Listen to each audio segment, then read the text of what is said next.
Bismillahirrahmanirrahim. Assalamualaikum warahmatullahi wabarakatuh. Alhamdulillah, summa alhamdulillah, wala hawla wala quwata illa billahil aliyyil azim.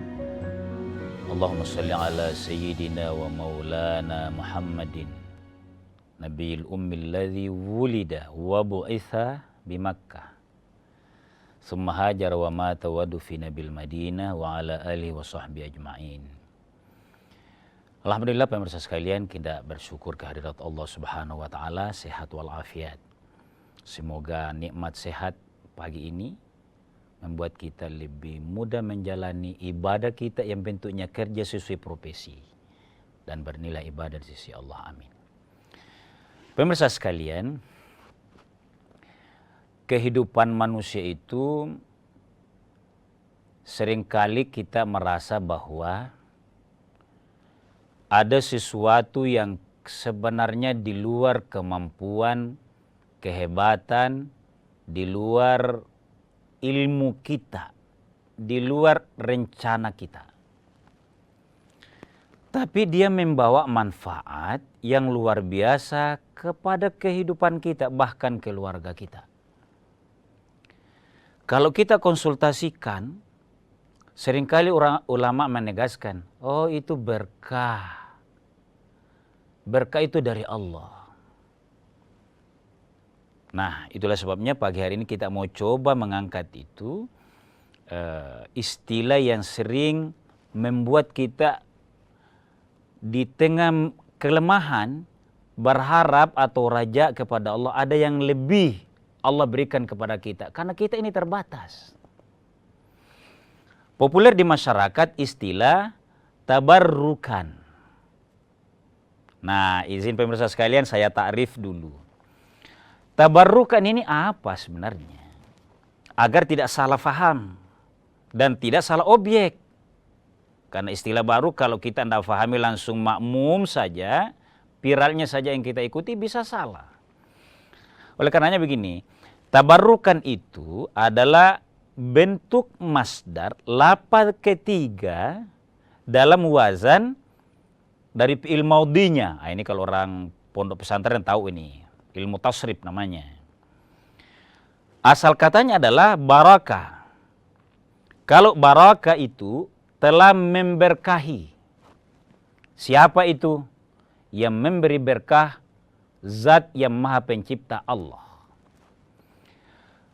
Lalu diwazankan menjadi tabarraka yatabarraku tabarrukan. Kalau barakah tadi memberi berkah dan secara hakiki itu hanya Sang Maha Kuasa yang memberikan, maka kalau tabarraka ini adalah mengharap berkah. Jadi kita lah ini mudah-mudahan ada berkah. Nah, di dalamnya ada upaya.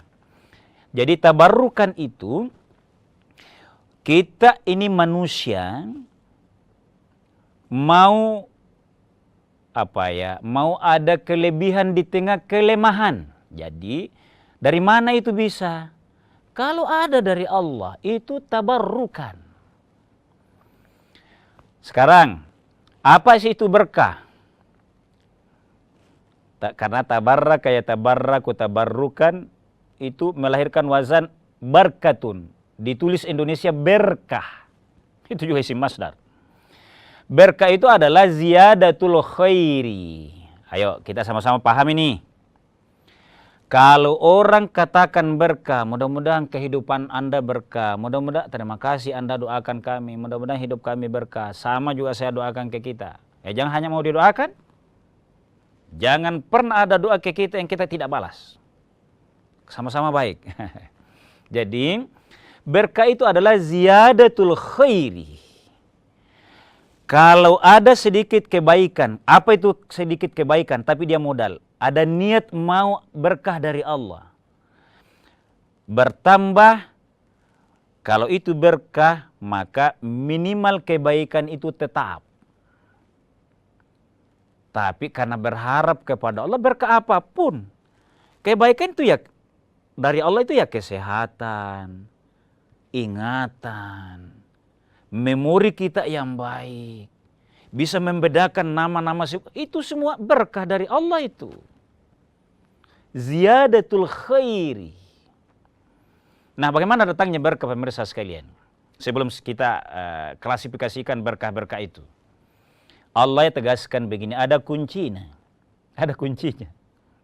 Pada saat Allah berfirman, walau anna ahlal qura, sekiranya kita ini penduduk negeri, qura itu desa, kampung, amanu wattaqau, beriman, teratur hidupnya karena percaya kepada Allah, wattaqau, makin mendekatkan diri kepada Allah, menghindari yang dilarang oleh Allah, takwa itu, la fatahna alaihim, pasti kata Allah, saya akan bukakan kepada mereka. Fatahna itu buka, oh, Allah yang jamin. Masya Allah.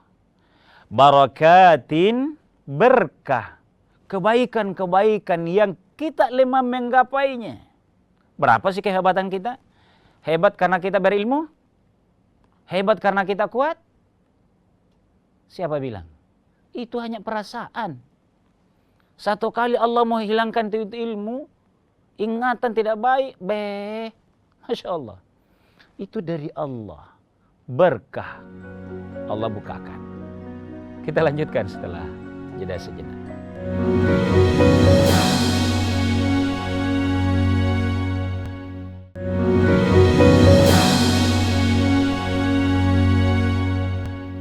Pemirsa sekalian kaum muslimin yang dimuliakan oleh Allah Subhanahu wa taala, jadi sampai ayat dari surah Al-A'raf tadi, Allah yang akan kasih berkah ke kita.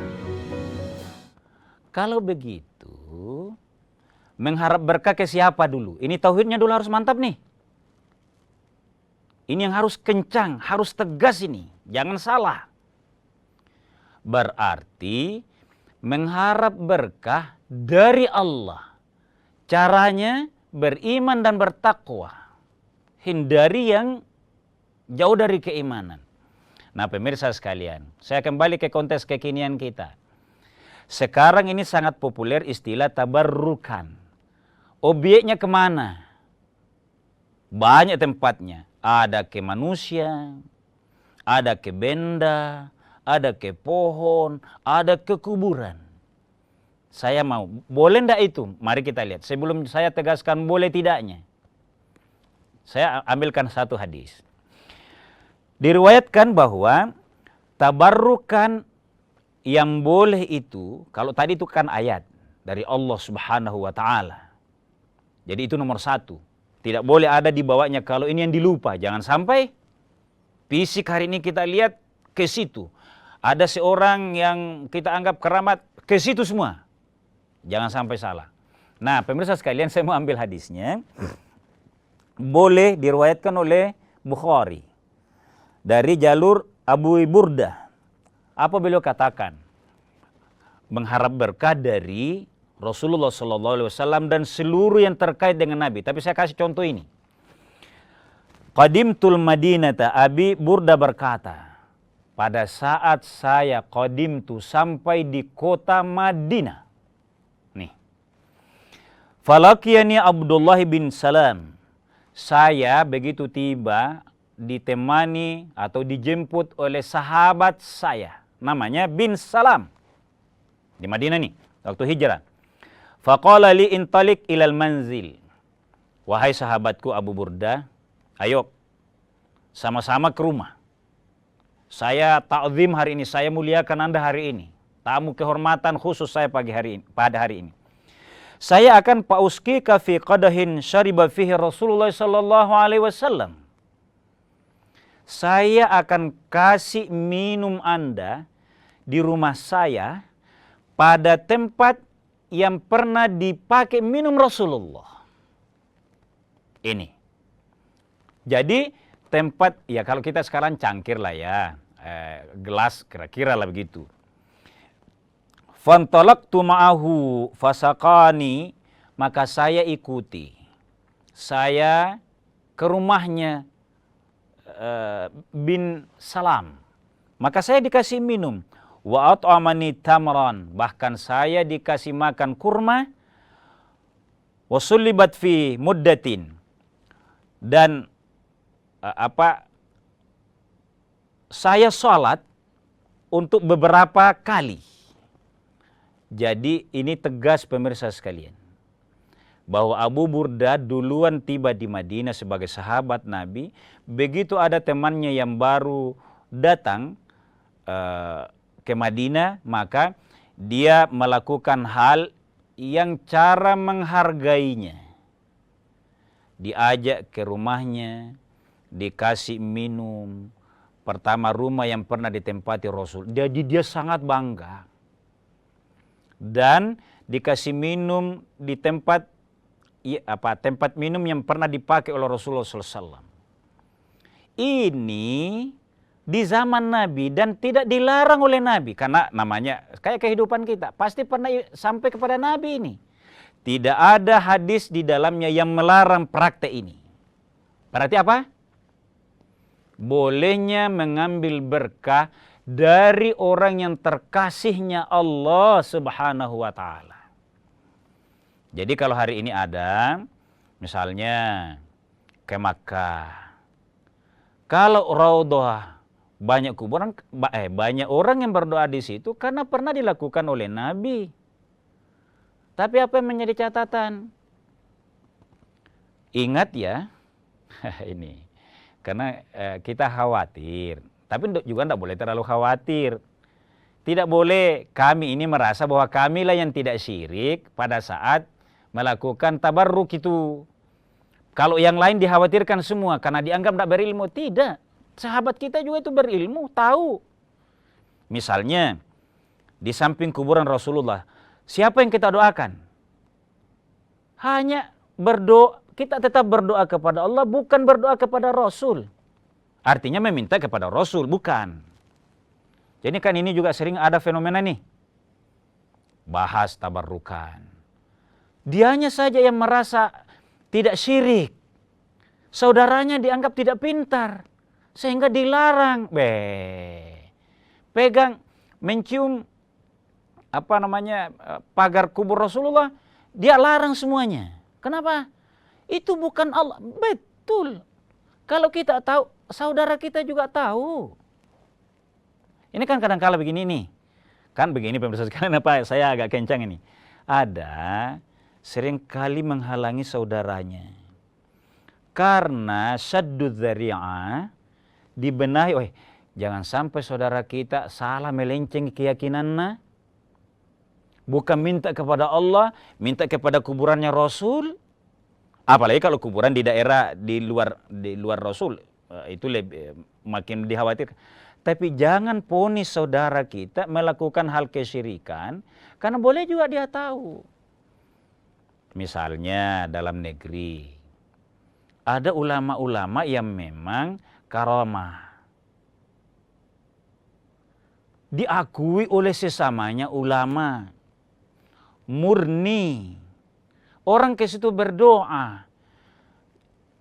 Bahwa kita khawatir, ya ayo dalam bentuk pencerahan. Mungkin pengajian, peringatan yang ringan. Tapi jangan juga merasa menjadi semuanya salah saudara kita itu. Padahal boleh jadi kitanya yang harus belajar. Ini juga sebuah adab sebenarnya. Kekhawatiran kita menjaga akidahnya saudara kita itu, kerabat kita itu, jangan, saya tidak bilang jangan khawatir, bukan. Ayo sama-sama belajar agar terhindar dari praktek syirik. Karena di tempat manapun, kalau termasuk di Makkah, kalau merasa memintanya kepada selain Allah, bukan ini hanya sebagai tempat, sebagai sarana yang pernah menjadi napak tilas Nabi, memang salah. Kalau keyakinannya, ini memang tempat ini memang kubur ini memang, itu memang siapapun itu yakin salah. Karena yang menghadirkan dan mendatangkan keberkahan itu hanya Allah Subhanahu wa Ta'ala. Ini yang pertama pemirsa sekalian. Jadi bolehnya Yang kedua, kita masuk ke dalam kehidupan Rasulullah SAW. Setelah berkah kita hanya kepada Allah, melakukannya apa yang menjadi dari Nabi SAW, ada lagi nih. Saya mau baca nih. Asma binti Abu Bakar. Siapa itu Asma? Anak Abu Bakar. Karena Rasulullah SAW itu ada dua sahabatnya yang jadi mertuanya. Satu, Abu Bakar, namanya Asma. Kemudian Hafsah, namanya bapaknya Umar bin Khattab. Sementara dua sahabatnya lagi menjadi menantunya.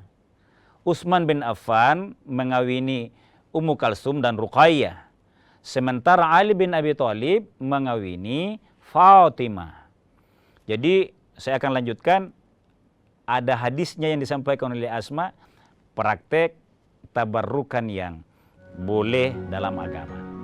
Kita ungkap setelah jeda sejenak.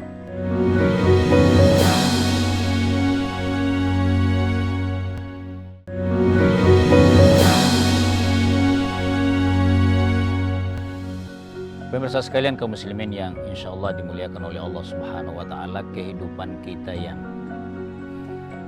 apa adanya, kita itu sementara roja, berharap kepada Allah ada berkah kepada kita, dan kita senantiasa kreatif, inovatif, bahkan kerja keras untuk mendapatkan kesejahteraan, kemakmuran bersama keluarga, tapi tetap berkah dari Allah semua itu. Nah, tentang tabarrukan ini, mengharap berkah ini, saya mau tambah ilustrasinya. Diriwayatkan oleh Muslim, dalam Sahih Muslim, dan juga dalam kitabnya Abu Dawud, bahwa Asma binti Abu Bakar qalat, dia berkata, kanat hadhihi inda Aisyata hatta qubidat. Ada sebuah tempat yang dia katakan tempat ini ada pada Aisyah sebelum saya yang pegang, kata Asma ini. Falam hatta qubidat, dipegang oleh Aisyah sampai qubidat, itu dicabut, maksudnya dipanggil oleh Allah Subhanahu wa Ta'ala. Falamma qubidat akhaltuha, maka saya ambil tempat ini. Wa kana lin Nabi sallallahu alaihi wasallam, dan ini pernah dipakai oleh Nabi sallallahu alaihi wasallam. Panahnu naghsiluha lil maradi. Asma binti Abu Bakar menegaskan, saya pakai mengambil berkah karena bekas Nabi. Saya pakai untuk dipakai mandi dalam rangka nastasfi biha. Itu nastasfi biha, jelas sekali hadisnya, untuk pengobatan. Jadi ini tidak terlalu spesifik disebut tempat apa bentuknya, tapi sebuah tempat yang bisa digunakan, ya bejana lah secara umum ya. Dipakai oleh Asma yang diniatkan berkah dari Allah. Tempat itu pernah di rumahnya Aisyah sampai Aisyah qubidat, wafat, diambil oleh Asma, digunakan untuk tempat marodi, mengharap berkah dari Allah, mengobati. Apa artinya pemirsa sekalian? Minimal dua contoh ini, tabarrukan yang boleh itu ada beberapa bentuknya. Pertama, bekasnya Nabi Sallallahu Alaihi Wasallam. Kemudian, ini juga sama, hal yang pernah dipakai oleh Nabi Sallallahu Alaihi Wasallam digunakan sebagai mengharap atau wasilah kepada Allah Subhanahu Wa Taala. Nah, tabarrukan yang seperti ini itu artinya dalam koridor, dalam hal yang boleh, karena memang tetap akidahnya niatnya kepada semua bekas Nabi dipakai. Kalau saya katakan bekas Nabi, maka memang ayo saling mencerahkan. Hati-hati kalau kepada yang lain. Kalau bekas Nabi tadi kan misalnya peninggalannya ada rambutnya, itu masih ada. Kalau kita ke Tanah Suci misalnya seringkali kalau dapat rezeki ya, salah satunya itu bisa melihat bekas rambutnya Rasulullah SAW. Kemudian yang berikutnya tentang berkah kepada rambut Nabi. Nah, mazhab yang digunakan di Makkah itu termasuk cara sholatnya itu adalah mazhab Hambali. Nah, Ahmad bin Hambal menegaskan bahwa qala Abdullah bin Ahmad, ra'aitu abi, saya letterlet ini. Saya melihat ayah saya ya'khudhu sya'rahu min sya'rin Nabi sallallahu alaihi wasallam. Mempertemukan atau mengambil rambutnya, kasih ketemu dengan rambutnya Rasulullah SAW. Karena namanya imam mazhab. Presiden-presiden di dunia saja kalau akrab dengan Raja Makkah itu kadang-kala dibukakan pintu. Nah, Ahmad bin Hambal salah satu imam mazhab ini ya, melakukan itu dari rambutnya Rasulullah SAW. Fayadauha ala fihi yuqabbiluha. Rambut Nabi. Nah itu. Rambut Nabi yadauha ala fihi. Saya tunjuk ini. Fihi itu mulutnya. Fih. Jadi yuqabbiluha, bahkan ia kasih masuk. Dia tidak bilang makannya pasti tidak dimakan. Nah, ini juga hati-hati. Jangan sampai ada seperti ini langsung dikategorikan syirik. Padahal pernah siapa yang berani bilang bahwa Ahmad bin Hambal akidahnya lemah sehingga terlalu mengandalkan rambutnya Rasulullah SAW. Nah, dia yang lakukan. Qala Abdullah bin Ahmad, anaknya Imam Ahmad yang di Makkah, pemirsa sekalian. Sebagai catatan pemirsa sekalian bahwa apa yang populer di kita, tabarrukan itu mengambil berkah, harus sekali lagi harus saling tercerahkan. Yang pasti akidah dari Allah yang bisa membawa berkah, bukan yang lain. Tapi wasilahnya atau sarananya kita sebutkan tadi. Oleh riwayat Bukhari, bekas minumnya, bekas sholatnya Nabi dan tidak ditegur oleh Nabi pada saat Abu Burdah menggunakan itu. Yang kedua,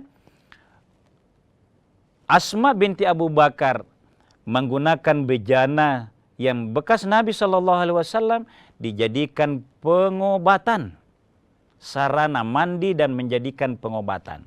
Bahkan kalau rambut Nabi SAW yang sudah bukan era Nabi, sudah jauh di belakangnya, sudah 100-an tahun lebih di belakangnya, Imam Ahmad bin Hambal, anaknya menegaskan, karena ulama juga anaknya, Abdullah bin Ahmad ini, bahwa saya pernah melihat ayah mengambil sebagian rambut Nabi, dikasih fihi, dikasih masuk di mulutnya, yuqabbiluha, dan disayang lah kira-kira begitu. Pemirsa sekalian, tentu terbatas dengan satu catatan bahwa tabarrukan pada hal-hal yang tidak merusak akidah boleh. Tapi ada bagusnya senantiasa konsultasi kalau berkembang tabarrukan yang bentuknya dan tempatnya yang belum pasti aman dari segi akidah syariah. Sekian dan demikian. Mohon maaf atas segala kekurangan. Hadanallahu wa iyyakum ajma'in. Wassalamualaikum warahmatullahi wabarakatuh.